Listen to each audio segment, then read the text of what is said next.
Greetings and salutations, this is Imperator Vespasian and his trusty sidekick. Hello. And today we're bringing you a Malcador Defender.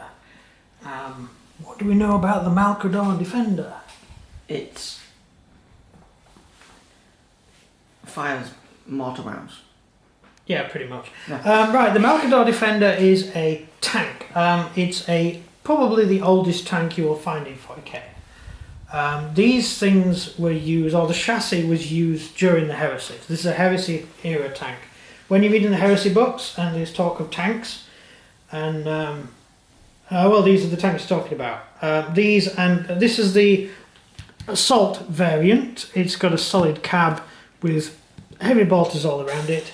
The other versions have a turret on the roof, and they're the main battle tank. But I've only got one of these for the Steel Legion. I kind of figured that the Steel Legion, they're quite old, and they would have a lot of old junk lying around. And so part of that old junk lying around would be something as old as a Malcador heavy tank. And I've got the assault version because it's fun. Just because it's good. Yeah, that's what I decided to go with, and that's what I went with. So that's it, Malcador heavy tank. It's pretty good, actually. Now, originally, back in Heresy days, it was really powerful. It was called a fast tank, and it moved very quickly, and it was really powerful. These days, we forgot how they work. Oh God. So they don't work that well anymore. They're pretty rubbish, to be honest. So it moves the same as a standard heavy tank, which is 10 inches. The original versions had different rules. So the 30k version's got a different rule to this version. This is the modern version, and it's 10,000 years old, at least. It probably predates 10,000 years. It was probably an old tank during the Heresy, and this tank could very well have seen the Heresy. Or it could have seen certainly the expansion of humanity throughout the galaxy and the foundation of Armageddon, which is where it found itself as part That's fun. Yeah, as part of the reserves of the Armageddon legions. It probably just sat there in a car park somewhere, buried underground, and then then the demons invaded, which we don't talk about. Yeah.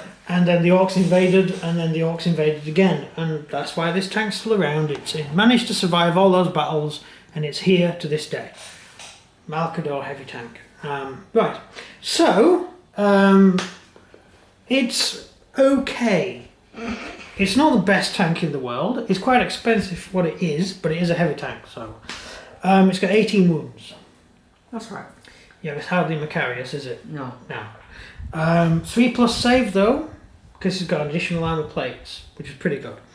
Right. It's equipped with heavy bolters. It's got 2 heavy bolters firing forwards or sideways, a heavy bolter on each side, and a heavy bolter to the rear.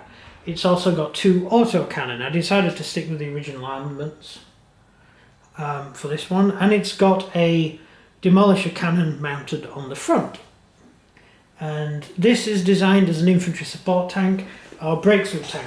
And what it does, it breaks through the enemy lines, it gets itself trapped inside a trench, and it can fire down the trench, and it can hold the position while the infantry come up behind it and man the trench line. That's pretty cool. Yeah, that's why it looks like a World War I tank, because that's what they were designed to do. And that's why it has the curly bit at the back. That is actually to stop you dropping in a trench as it drives. That's why World War I tanks have that at the back.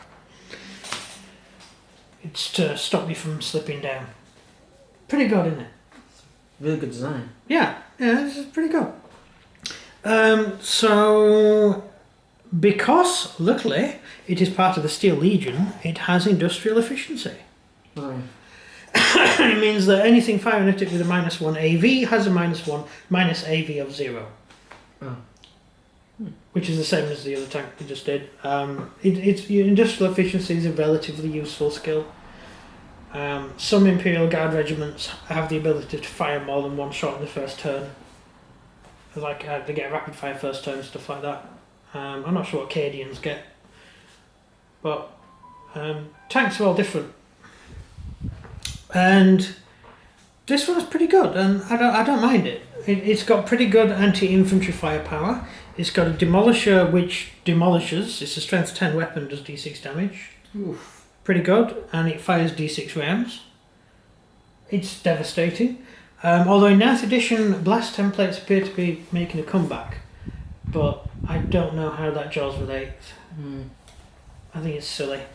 Minus 3 AP. So pretty good anti-tank weapon, and it's also equipped with a wonderful autocannon. 2 autocannons. Well, yeah, one on each side. Yeah. Sorry. Yeah, autocannon on that side and an autocannon on that side. Autocannons are pretty awesome too. I like autocannons. And 5 bolters all around. Yes, and 5 bolters all around. So it's got pretty good firepower for a tank of its era. I mean, this is before before the Lehman Russ came about, and it's before the Land Raider. You had the original Raider, which was not a Land Raider. You had the original Raider, which was the closest you would get to a tank. That had 4 less cannons, 2 on each side, and 2 heavy bolters fixed to the hull. So really good, actually. But for the period, this is probably better because it's got the demolisher cannon, lots of anti-infantry firepower, plus autocannons on top. Yeah. Yeah, so this would have fought alongside the original Raider.